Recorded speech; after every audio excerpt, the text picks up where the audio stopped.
Eccoci qua cari telespettatori, allora parliamo di un tema che è molto importante, adesso finalmente se ne incomincia anche a discutere a vari livelli, ma deve diventare una questione politica fondamentale, ovvero le retribuzioni che purtroppo nel nostro paese sono basse e che per sopravvivere, per vivere dignitosamente non basta un solo lavoro, una sola occupazione, molte persone devono svolgerne più di una. Non è da paese civile effettivamente, anche perché ormai in Europa, per quanto riguarda il livello delle retribuzioni, siamo agli ultimi posti, o l'ultimo posto addirittura. Che cosa bisogna fare? Che cosa dice una ricerca molto interessante che è stata fatta dall'IREF, che è l'Istituto di ricerca delle ACLI, e in modo particolare dalle ACLI stesse, ma non sono le uniche che si sono mosse in questo versante, perché i dati Istat sono eclatanti, perché gli economisti ormai lo certificano, perché ci sono state delle ammissioni anche politiche del passato ben chiare. Insomma, Christian Rosteghin, che è da poco tra l'altro presidente delle ACLI del Veneto, ben arrivato Presidente. Grazie. Ci racconta proprio di questa indagine che coinvolge tantissime persone, perché quelli che sono ad alto livello, vabbè, lo sono, non si pone il problema, gli altri invece fanno sì che il nostro PIL del nostro paese, Italia, non possa crescere, perché non ci si può basare solo sui turisti esteri e sull'estero, perché alla fine il commercio estero non è così che funziona. Allora, cosa avete fatto?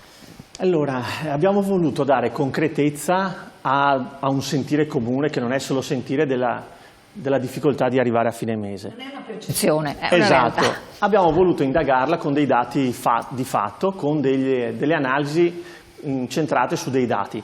Quindi noi abbiamo il CAF ACLI, che è tra i CAF più grandi a livello nazionale, e abbiamo preso la nostra banca dati di quasi 1.400.000 modelli 730 e li abbiamo cercati di analizzare per capire se questa problematica del lavoro e del reddito basso come si andava a coniugare, se era una cosa generalizzata per tutta Italia, per alcune fasce di popolazione, se era più per i giovani piuttosto che per gli anziani, per le donne, eccetera.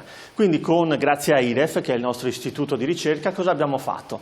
Abbiamo preso tutte queste dichiarazioni di redditi, abbiamo concentrato la nostra attenzione sui lavoratori dipendenti. Quindi abbiamo tolto i pensionati, abbiamo messo solamente le persone che lavorano e che, per cercare che questa indagine fosse il più possibile pregnante e puntuale, abbiamo anche tolto le persone che lavorano magari 2 mesi all'anno perché magari fanno la stagione estiva tra un anno scolastico e l'altro, oppure perché arrotondano ma non hanno l'intenzione, l'interesse di lavorare con continuità. Quindi siamo andati ulteriormente a sottrarre e a prendere le persone che hanno lavorato almeno 9 mesi all'anno. Quindi vuol dire che sono persone che vogliono lavorare, perché altrimenti non è la stagione per pagarsi, certo, adesso banalizzo, le ferie o la spesa straordinaria. Vogliono proprio lavorare.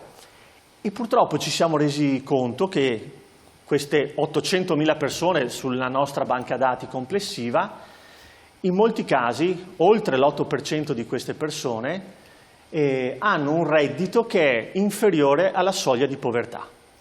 L'Istat ogni anno fa sulla base dei redditi e di quello che serve a una persona per consumare, per sopravvivere, per avere una vita dignitosa, calcola qual è il reddito che porta ad una soglia di povertà. Per l'Italia questa soglia di povertà per una persona dai 18 ai 59 anni è 726 euro. Quindi vuol dire che una persona che mensilmente non ha questo reddito, che vuol dire 8.700 euro all'anno, non arriva a questa soglia, vuol dire che può essere definita povera. Ovviamente qui ci sarebbero delle differenze, un conto è avere questo reddito a Milano piuttosto che a Venezia, piuttosto che a Roma, piuttosto che a Caltanissetta e via così, tanto per fare degli esempi. Però noi abbiamo voluto scegliere una media e come dicevo prima, l'8,6% delle persone che lavorano con queste caratteristiche hanno un reddito inferiore a questa soglia. Quindi vuol dire che non riescono ad essere, tra virgolette, autosufficienti o ad avere anche un tenore di consumi tale da poter definire la propria vita dignitosa. vuol dire che ci sono decine di migliaia di persone che poi, se andiamo a vedere, questo 8,6 è composto dall'11,6 di donne e da una percentuale più bassa del 5,3 di uomini. Quindi vuol dire che all'interno di queste persone che lavorano e che comunque sono in difficoltà, le donne, l'11%, sono ancora più penalizzate nella corrisponsione di un reddito. Quindi vuol dire che magari molte volte questa cosa, il gender gap, la differenza di retribuzione tra uomo e donna, in questi casi è proprio vero, è una realtà, è un dato di fatto che siano molto penalizzate. Se poi andassimo a guardare... Però questo discorso voi ne avete anche parlato più volte, perché è una questione, diventa una questione sociale, quindi è una questione economica però diventa sociale con risvolti ad ampio raggio. Perché le aziende la attuano di fatto? Cioè non siete per carità un sindacato, però interloquendo con i datori di lavoro, perché attuano ancora queste discrepanze così rilevanti nel 2025? Qui purtroppo è la debolezza di cui molti si approfittano, nel senso che una donna nell'organizzazione magari un po' datata italiana ha la responsabilità dei propri carichi familiari, quindi vuol dire magari che ha bisogno di una flessibilità maggiore rispetto all'uomo e questa flessibilità molti datori di lavoro la fanno pagare in termini poi di non riconoscimento di una giusta retribuzione. Siamo molto nel concetto che si paga la presenza e le ore di lavoro, non l'effettiva produttività della persona. Infatti l'ho portata al dunque. Siamo un paese con la bassa produttività, tra le più basse produttività a fronte di ore lavorate, cioè tante ore lavorate. La Spagna ha tagliato ancora molte ore lavorate perché ha una produttività alta, ma con tante ore lavorate e poca produttività. Vuol dire che il sistema nostro vecchio, fatto di piccole realtà, non funziona più. Cioè il famoso timbro del cartellino diventa sterile e queste piccole aziende non sono più in grado di fare la ricchezza del paese, perché si chiacchierava fuori onda, le diceva una cosa interessante, le retribuzioni la piccola azienda non può aumentarle più di tanto, lo Stato non può più di tanto tagliare il cuneo fiscale, questo ormai è strachiaro, perché? Perché quello è il prezzo del prodotto di vendita, quello è il venduto.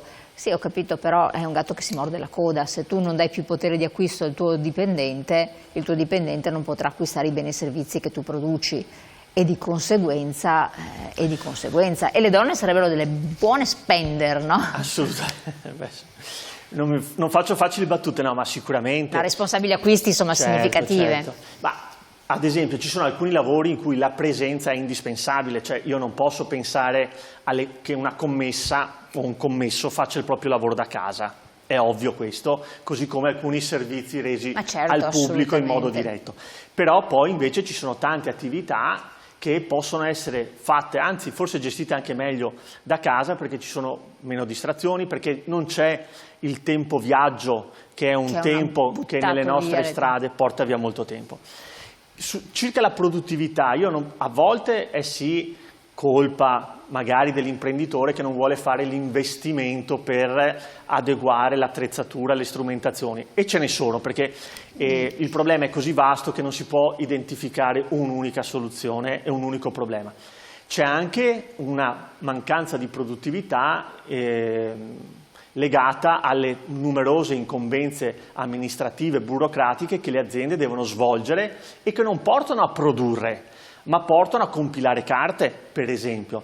Quindi la famosa burocrazia di cui le aziende lamentano. Certo, perché se io devo avere dei dipendenti che si dedicano non tanto alla produzione o a innovare i sistemi produttivi, ma a compilare carte, perché poi altrimenti mi arriva la multa, perché le sanzioni, perché non è stato compilato correttamente o non è stata fatta, il nostro paese ha praticamente una scadenza al giorno per l'invio telematico. Allora uno dice, bello, ma lo fa il computer, viene fatto in modo telematico, però c'è una persona dietro che compila quel modulo e la dichiarazione IVA periodica e le varie comunicazioni che si devono fare. Quindi c'è anche tutta una massa di lavoro che non rende, perché quello non è produzione né di servizi ai cittadini per l'erogazione di un servizio utile, ma neppure produzione di un servizio, è proprio burocrazia. Pure, infatti. C'era un messaggio che è arrivato poco fa che chiedeva: ma in Italia è possibile fare 2 lavori diversi ma sempre dipendenti? Immagino in regola, intenda dire.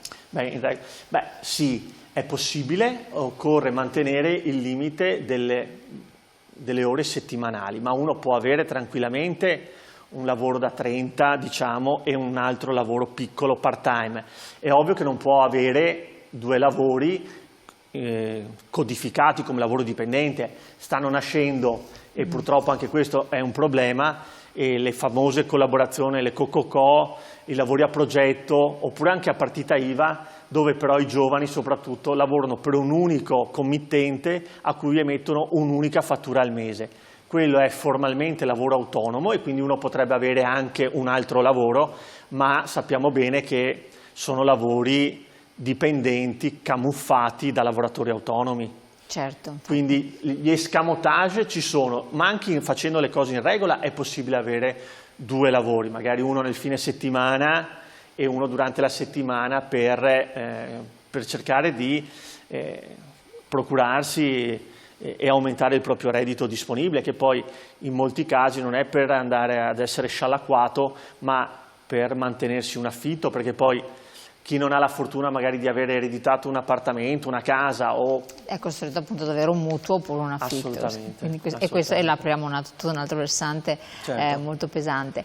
Poi voi dalla vostra ricerca è emerso un altro dato di fatto, quindi la differenza di retribuzione tra uomini e donne, e questo è un fattore anche che molte volte fa sì che molte donne scelgano di restare a casa ad accudire a genitori anziani oppure i propri figli, perché tanto sono quelle che portano meno, per cui magari il compagno, marito non farebbe questa scelta perché la retribuzione è più alta, e questo è un problema. Quindi presenza di servizi sul territorio che possano sopperire a questo, e il solito discorso degli asili nido, di tutto, e servizi anche per gli anziani che possano aiutare le famiglie.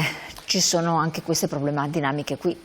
Cioè ci sono, ma costano. Se noi vogliamo si fa spesso, gli imprenditori dicono ci manca il personale, dobbiamo aumentare la quota di lavoratrici donne, che è una delle più basse in Europa. Noi dobbiamo mettere però nelle condizioni queste persone di lavorare. Se l'asilo nido inizia alle 8:30, 9 e chiude alle 2, 3, alle 4 quando va bene, e un lavoro normale è difficile che possa coniugarsi con questi tempi, oppure la donna a cui purtroppo è un dato di fatto, in Italia spetta il lavoro di cura casalingo e domestico, dovrà rinunciare a delle ore lavoro, e quindi potrebbe essere, al di là, piuttosto che fare alcuni bonus molto così casuali e molto estemporanei, investire delle cifre importanti sul welfare senza dare i soldi alle persone, ma creando posti di lavoro per dare l'opportunità di avere una rete di servizi collegata. Gli asili nido sono un esempio, un sistema di assistenza domiciliare per gli anziani efficace ed efficiente è un altro servizio, con una popolazione che si sta lentamente ma inesorabilmente invecchiando. Quindi, e questo consentirebbe anche di creare dei posti di lavoro, anche di persone che possono curare i nostri ragazzi, i bambini, e quindi anche i bambini seguiti metterebbero nelle condizioni la mamma, i genitori, di essere anche più tranquilli, di non dover fare le corse, e quindi potersi anche dedicare non solo al lavoro ma anche ad una formazione personale continua che con i tempi... È un altro aspetto importantissimo. Certo, con i tempi che cambiano un adeguamento e un aggiornamento costante è assolutamente doveroso. Infatti. L'altra questione è quello dei giovani. Sì. Altra grande questione, perché da una parte in questa situazione le donne fanno delle serie, donne ma le famiglie fanno delle serie riflessioni se avere tanti figli, anzi è impossibile averne, perché se uno più uno lavora più difficoltà anche a mantenerne, tra l'altro, e poi però i giovani trovare un'occupazione dignitosa, cioè non è che non accettino i lavori, non è vero questo, è che è mortificante ricevere delle offerte che non ti consentono neanche di uscire di casa, detto francamente. Sì, perché poi nell'ambito di questa ricerca il dato della povertà, cioè dei redditi inferiori alla soglia di povertà, esplode con un giovane su 5, il 19,8% per la precisione, quindi 1 su 5 pur lavorando 9 mesi, pur tutte le condizioni che ho detto inizialmente, ha un reddito inferiore a questa cifra, a questa soglia. Quindi o continua a vivere con i propri genitori, sicuramente, oppure fa delle scelte che adesso sono, tra virgolette, quasi forzate, di andare all'estero, di cercare occupazioni più redditizie.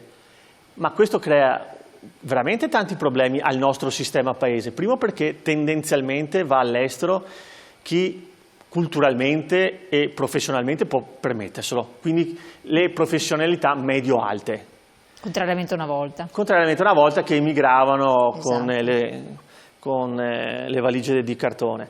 Quindi adesso se ne vanno, tra virgolette, i migliori, quelli su cui anche il sistema paese ha fatto un grande investimento in termini di formazione universitaria, per esempio.